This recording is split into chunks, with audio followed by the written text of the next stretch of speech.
ഇന്നലെ ഞങ്ങൾ സന്ധ്യാസമയത്തിരുന്ന യോഗത്തിൽ എല്ലാ ഫോഴ്സസ് ഹെഡുമാരും ഉണ്ടായിരുന്നു. തെരച്ചിൽ ഇപ്പോൾ പോകുന്നത് പോലെ തന്നെ ഊർജിതമായി എല്ലാ നിലയിലും ഇടപെടുക എന്നുള്ളതാണ്. അതോടൊപ്പം മൈന്യൂട്ടായിട്ട് കാര്യങ്ങൾ പരിശോധിച്ച് പോവുക. ഓരോ പ്രദേശത്തും എവിടെയും വിട്ടുപോകാതെ തെരച്ചിൽ തുടരാനുള്ള പ്രത്യേക സംവിധാനം ഒരുക്കിയിട്ടുണ്ട്. നാട്ടിലുള്ള ജനങ്ങളെ കൂടി അതിൻ്റെ ഭാഗമാക്കി മാറ്റിക്കൊണ്ടാണ് തെരച്ചിൽ മുന്നോട്ട് പോകുന്നത്. പ്രത്യേകിച്ച് ചാലിയാറിലെ തെരച്ചിൽ നിങ്ങൾക്കറിയാം, പുഴയുടെ സ്വഭാവം അറിയുന്ന നാട്ടുകാരുൾപ്പെടെ പോലീസും മറ്റ് സംവിധാനങ്ങളുമായി ചേർന്നുകൊണ്ടാണ് തെരച്ചിൽ നടത്തുന്നത്. അപ്പോൾ അത് ഇപ്പോൾ പോകുന്ന പോലെ പരമാവധി എല്ലാ സാധ്യതയും ഉപയോഗപ്പെടുത്തി മുന്നോട്ട് പോവുകയാണ്. നമുക്ക് കിട്ടിക്കൊണ്ടിരിക്കുന്ന മൃതദേഹത്തിൻ്റെ എണ്ണവും ശരീരങ്ങളുടെ ഭാഗങ്ങളുടെ എണ്ണവും കുറഞ്ഞു വരുന്നുണ്ട്. അതൊരു വസ്തുതയാണ്. എന്നാലും തെരച്ചിലിപ്പോൾ പോകുന്നത് പോലെ എല്ലാ നിലയിലും സാധ്യമാകുന്ന എല്ലാ ശ്രമങ്ങളും നടത്തി മുന്നോട്ട്. സൺറൈസ് വയലിൽ ഇതേ രീതിയിലുള്ള ശ്രമം നാളെയും തുടരുമോ? എങ്ങനെയാണ്? തീർച്ചയായിട്ടും ആ നിലയിൽ തന്നെ ഇപ്പോൾ നടത്തുന്ന അതേ കാര്യങ്ങൾ തുടരാൻ തന്നെയാണ് ഉദ്ദേശിച്ചിട്ടുള്ളത്.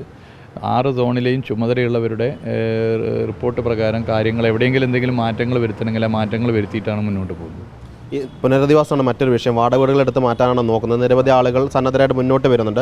അതിൽ കുറച്ച് ക്യാമ്പിലുള്ള ആളുകൾ പറയുന്നത് മേപ്പാട് വിട്ടു പോകാനുള്ള പ്രയാസം അവർ പറയുന്നുണ്ട്. കാരണം മക്കളെ പഠിപ്പിക്കുന്ന വിഷയം, അവരുടെ നാട് വിട്ടു പോകാനുള്ള പ്രയാസത്തിനെ പറയുന്നത്. അതിനെങ്ങനെ നമ്മൾ അഡ്രസ്സ് ചെയ്യുക? അല്ല, അവരുടെ കൂടി അഭിപ്രായം എടുത്തുകൊണ്ടായിരിക്കും ഇത്തരം കാര്യങ്ങളൊരു തീരുമാനം കൈക്കൊള്ളുക. പ്രധാനമായി എടുക്കുക അവരുടെ അഭിപ്രായമാണ്. ക്യാമ്പിലുള്ളവർ, ആശുപത്രിയിലുള്ളവർ. മുഖ്യമന്ത്രി മുന്നോട്ടൊരു കാഴ്ചപ്പാട് വെച്ചു. ആ കാഴ്ചപ്പാടിൻ്റെ ഭാഗമായി എല്ലാവരുടെയും അഭിപ്രായം എടുക്കും. എല്ലാ രാഷ്ട്രീയ പാർട്ടികളും, എല്ലാ സംഘടനകളും, എല്ലാ വ്യക്തികളും. അതിൽ പ്രധാനമാണ് ഈ ദുരിത മേഖലയിലുള്ള ക്യാമ്പിലും ആശുപത്രിയിലും കഴിയുന്നവർ. അവരുടെ അഭിപ്രായം, അവരുടെ താല്പര്യം അത് മനസ്സിലാക്കിക്കൊണ്ടായിരിക്കും സർക്കാർ ഇടപെടുക. നമുക്കൊരു മാതൃക പ്രൊജക്റ്റ് ഉണ്ടോ പുനരധിവാസത്തിൻ്റെ? കാരണം പുത്തുമല, കവളപ്പാറ പല പരാതികൾ വരുന്നുണ്ട്. പുത്തുമലയാണ് പോലും പരാതികൾ വരുന്നു. ഈ പ്രളയത്തിൽ ഇന്ന് നമ്മൾ നൽകിയ വാർത്തയാണ്, മേപ്പാടി പഞ്ചായത്ത് തന്നെ 100 വീടുകൾ വെച്ചു കൊടുത്താണ്. പക്ഷേ 30ഓളം കുടുംബങ്ങളെ വന്നുള്ളൂ. അവിടെ വെള്ളമില്ല, റോഡില്ല, പുത്തുങ്കുനി എന്ന് പറഞ്ഞ സ്ഥലത്ത്. അങ്ങനത്തെ പ്രശ്നങ്ങൾ നമ്മുടെ മുൻപിൽ നിൽക്കുകയാണ്. പുനരധിവാസത്തിൻ്റെ ഈ പാക്കേജ് തീരുമാനമായി കഴിഞ്ഞാൽ, എല്ലാവരുടെയും അഭിപ്രായം എടുത്ത് തീരുമാനമായി കഴിഞ്ഞാൽ സമയബന്ധിതമായി അതിൻ്റെ പ്രവൃത്തി പൂർത്തീകരിക്കാനും ലോകത്തെ ഏതൊരു പുനരധിവാസ പാക്കേജിനും മാതൃകയാക്കാവുന്ന നിലയിൽ മാറ്റാനുമാണ് ഞങ്ങൾ ഉദ്ദേശിക്കുന്നത്. ആ നിലയിലുള്ള കാര്യങ്ങൾ എല്ലാവരുമായി ചർച്ച ചെയ്തുകൊണ്ട് തീരുമാനമാക്കി ആ തീരുമാനം യുദ്ധകാലാടിസ്ഥാനത്തിൽ നടപ്പിലാക്കാനുള്ള ശ്രമമായിരിക്കും ഞങ്ങളുടെ ഭാഗത്തുനിന്നുണ്ടാവുക. മറ്റൊരു കാര്യം, കേരളത്തിൻ്റെ അകത്തുനിന്നും പുറത്തുനിന്നും ധാരാളം സഹായങ്ങൾ വരുന്നുണ്ട് മേപ്പാടിയിലേക്ക്. സ്കൂളിലൊക്കെ നിറച്ച് സാധനങ്ങളുണ്ട്. ഇനി എന്തൊക്കെ സാധനങ്ങൾ നമുക്ക് ആവശ്യമുള്ളൂ? പച്ചക്കറി ഉൾപ്പെടെ വരുന്നുണ്ട്. പലതവണ പറഞ്ഞാണ് ഉപയോഗിച്ച സാധനങ്ങൾ കൊണ്ടുവരുന്നത്. ഇപ്പോഴും സാധനങ്ങൾ വരുന്നതായിട്ട് പരാതികൾ വരുന്നുണ്ട്. ഇനി എന്താണ് നമുക്ക് വേണ്ടത്? ഇത് ആദ്യമേ പറഞ്ഞതാണ്, സാധനങ്ങൾ ആവശ്യത്തിലധികം ഡംപ് ചെയ്യുന്നൊരു സ്ഥിതി ഉണ്ടാവരുത്. വയനാട് ജില്ലയിൽ തന്നെ ഇതിനുള്ള പരമാവധി കാര്യങ്ങൾ ചെയ്യാൻ പറ്റും എന്ന് ആദ്യമേ പറഞ്ഞതാണ്. ചീഫ് സെക്രട്ടറി തന്നെ ഒരു ഉത്തരവായി പുറത്തുവിട്ടതാണ്. എന്നാലും മനുഷ്യരെ സംബന്ധിച്ചിടത്തോളം എല്ലാ ഭാഗത്തുള്ളവർക്കും എന്തെങ്കിലും സഹായം ചെയ്യണം എന്ന ആഗ്രഹമാണ് വരുന്നത്. അപ്പോൾ ഇങ്ങനെ ഇനി മറ്റുള്ളിടത്തു നിന്നൊന്നും വേണ്ട എന്ന് പറയുമ്പോൾ ചിലപ്പോൾ ഇഷ്ടപ്പെടാത്ത പ്രശ്നവും പലർക്കും വരുന്നുണ്ട്. പക്ഷേ ഒരു യാഥാർത്ഥ്യം അതാണ്. ആവശ്യത്തിലധികം സാധനങ്ങൾ ഡംപ് ചെയ്യപ്പെടുന്നു. അതിൻ്റെ ക്വാളിറ്റിയുടെ പ്രശ്നം ഒരു ഭാഗത്ത് വരുന്നു. ഇങ്ങനെയൊക്കെയുള്ള പ്രശ്നമുണ്ട്. അതുകൊണ്ട് സാധനങ്ങൾ ഇപ്പോൾ ആവശ്യത്തിൽ ഇവിടെ ഉണ്ട്. മറ്റെന്തെങ്കിലും ആവശ്യങ്ങളുണ്ടെങ്കിൽ അത് ജില്ലാ ഭരണകൂടം അറിയിക്കുന്നതായിരിക്കും. അതിനോട് പൊതുവെ എല്ലാവരും സഹകരിക്കുന്നൊരു സ്ഥിതിയാണ് ഉണ്ടാകേണ്ടത്. ഇനി വേണ്ട നമ്മൾ വീടുകളിലേക്ക് മാറുന്ന സമയത്ത്, വാടക വീടുകൾ മാറുന്ന സമയത്ത് ഫർണിച്ചർ ഉൾപ്പെടെ സാധനങ്ങൾ വേണ്ടി വരില്ല? തീർച്ചയായിട്ടും വാടക വീട്ടിലേക്ക് മാറുകയോ അല്ലെങ്കിൽ മറ്റ് സംവിധാനങ്ങൾ ഒരുക്കുകയോ ചെയ്യുമ്പോൾ അവിടെ വേണ്ട എല്ലാ സജ്ജീകരണങ്ങളും വേണം. ഫർണിച്ചർ വേണം, മറ്റെല്ലാ സംവിധാനങ്ങളും വേണം. അത് ആ നിലയിൽ തന്നെ പരിശോധിച്ചതിൻ്റെ എണ്ണമെടുത്ത് ആരെവിടെ പോകണം, എങ്ങനെ പോകണം, എപ്പോൾ പോകണം എന്നുള്ളതിലൊരു ധാരണയുണ്ടാക്കി ടെമ്പററി റീഹാബിലിറ്റേഷന് പ്രാധാന്യം കൊടുത്തുകൊണ്ട് ഇടപെടാൻ പോകും. ആ ഘട്ടത്തിൽ മാത്രമേ ആവശ്യമുള്ള സാധനങ്ങൾ ലിസ്റ്റ് നമ്മൾ കൊടുക്കുക? തീർച്ചയായിട്ടും ആ ഘട്ടത്തിൽ ഓരോരുത്തർക്കും സാധ്യമാകുന്ന കാര്യങ്ങൾ നൽകി സഹായിക്കുന്ന നിലയിലേക്ക് കാര്യങ്ങൾ ആളുകളെ അറിയിക്കും. മറ്റൊരു കാര്യം, ഈ പ്രധാനമന്ത്രി വരാൻ വേണ്ടി പോവുകയാണ്.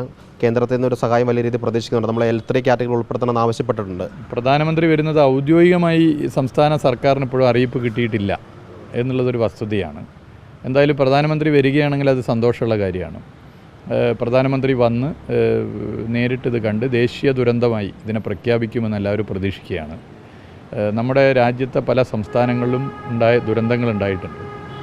ആ ദുരന്തങ്ങളിൽ ഇവിടെ ഉണ്ടായ ദുരന്തത്തേക്കാൾ കുറവ് കാഷ്വാലിറ്റി ഉണ്ടായ ദുരന്തത്തിൽ കേന്ദ്ര സർക്കാർ ഫണ്ട് നൽകിയിട്ടുണ്ട്. ആ ഫണ്ടെങ്കിലും കേരളത്തിന് ഈ ദുരന്തത്തിൻ്റെ ഭാഗമായി ലഭിക്കണമെന്നാണ് പൊതുവെ ആളുകൾ ആഗ്രഹിക്കുന്നത്. അതോടൊപ്പം ഈ ദേശീയ ദുരന്തമായി ഇതിനെ പ്രഖ്യാപിക്കാൻ, ഈ പ്രകൃതി ദുരന്തങ്ങളെ ദേശീയ ദുരന്തമായി പ്രഖ്യാപിക്കാൻ കഴിയില്ല എന്നൊരു നിയമപ്രശ്നങ്ങളൊക്കെയാണ് പറയുന്നത്. നമ്മൾ ചർച്ച ചെയ്യപ്പെടേണ്ട കാര്യമാണ്. അങ്ങനെ അത് ചർച്ച ചെയ്ത് മുന്നോട്ട് പോകേണ്ട വിഷയമാണ്. എന്തായാലും സംസ്ഥാന സർക്കാരിൻ്റെ നിലപാട് അറിയിച്ചിട്ടുണ്ട്. കേന്ദ്ര സർക്കാർ ആ തീരുമാനം പ്രധാനമന്ത്രിയുടെ വരവോടുകൂടി ദേശീയ ദുരന്തമായി പ്രഖ്യാപിക്കുമെന്നാണ് നമ്മളെല്ലാവരും പ്രതീക്ഷിക്കുന്നത്. ഒറ്റ ലാസ്റ്റ് ഒരു ക്വസ്റ്റ്യൻ കൂടെ. കാണാതായ കുറേ ആളുകളുണ്ട്, 150ഓളം ആളുകളുണ്ട്. കരട് പട്ടിക 138 പേരാണ് കരട് പട്ടികയിലുള്ളത്. അത് ഫൈനൽ പട്ടികയല്ല. അങ്ങനെ കാണാതായവരെ മരിച്ചവരായിട്ട് പ്രഖ്യാപിക്കുന്നതിൽ നിയമ തടസ്സങ്ങളുണ്ടല്ലോ. നമ്മൾ ഓക്കി വന്നപ്പോഴും പ്രളയം വന്ന സമയത്തൊക്കെ തന്നെ പ്രത്യേകം അപേക്ഷ നൽകിയിട്ട് രജിസ്ട്രാർ ജനറൽ ഓഫ് ഇന്ത്യക്ക് അപേക്ഷ കൊടുത്തിട്ട് അവർക്ക് ഡെത്ത് സർട്ടിഫിക്കറ്റ് കൊടുക്കുന്ന സാഹചര്യം ഉണ്ടായിരുന്നു. ഇവിടെ അങ്ങനെ ഒരു സാഹചര്യം ഉണ്ടാവുമോ? അല്ല, അത് നമ്മൾ പ്രതീക്ഷ കൈവിടരുത്. ഇപ്പോൾ കാണാതായവരെ കണ്ടെത്തും, അല്ലെങ്കിൽ അവരുടെ മൃതശരീരങ്ങളോ മൃതശരീരത്തിൻ്റെ ഭാഗങ്ങളോ ഒക്കെ കണ്ടെത്തുമെന്നുള്ള പ്രതീക്ഷയിലാണ് നമ്മളിപ്പോൾ തെരച്ചിൽ നടത്തുന്നത്. അത് കുറച്ചുകൂടി കഴിഞ്ഞ് നമ്മൾ ആലോചിക്കേണ്ട കാര്യമാണ്, ആലോചിക്കേണ്ടത്. Thank you. ഏതായാലും തെരച്ചിൽ തുടരുമെന്നാണ് മന്ത്രി പറഞ്ഞിരിക്കുന്നത്. സൺറൈസ് വാലിയിൽ ഉൾപ്പെടെ വരും ദിവസങ്ങളിലും തെരച്ചിൽ തുടരും. ഇവിടെ വയനാട് മുണ്ടയ്ക്കൽ ചൂരൽമല നടപ്പാക്കാൻ പോകുന്നത് ലോകത്തിന് മാതൃകയാവുന്ന ഒരു പുനരധിവാസ പദ്ധതിയായിരിക്കുമെന്നും മന്ത്രി പറഞ്ഞു വയ്ക്കുന്നു. ഒപ്പം പ്രധാനമന്ത്രി വരുന്ന കാര്യത്തിൽ സംസ്ഥാന സർക്കാരിന് ഔദ്യോഗികമായി അറിയിപ്പ് ലഭിച്ചിട്ടില്ല. പ്രധാനമന്ത്രി വരുന്നത് നല്ല കാര്യമാണ്. വന്നു കഴിഞ്ഞാൽ വയനാട് ഉരുൾപൊട്ടൽ ദേശീയ ദുരന്തമായി പ്രഖ്യാപിക്കണമെന്ന ആവശ്യവും സംസ്ഥാന സർക്കാർ മുന്നോട്ട് വയ്ക്കുന്നു. വയനാട്ടിൽ നിന്ന് വീഡിയോ ജേർണലിസ്റ്റ് സുബൈർ ഫൈസിക്കൊപ്പം reporter Sinoj Thomas in reporter.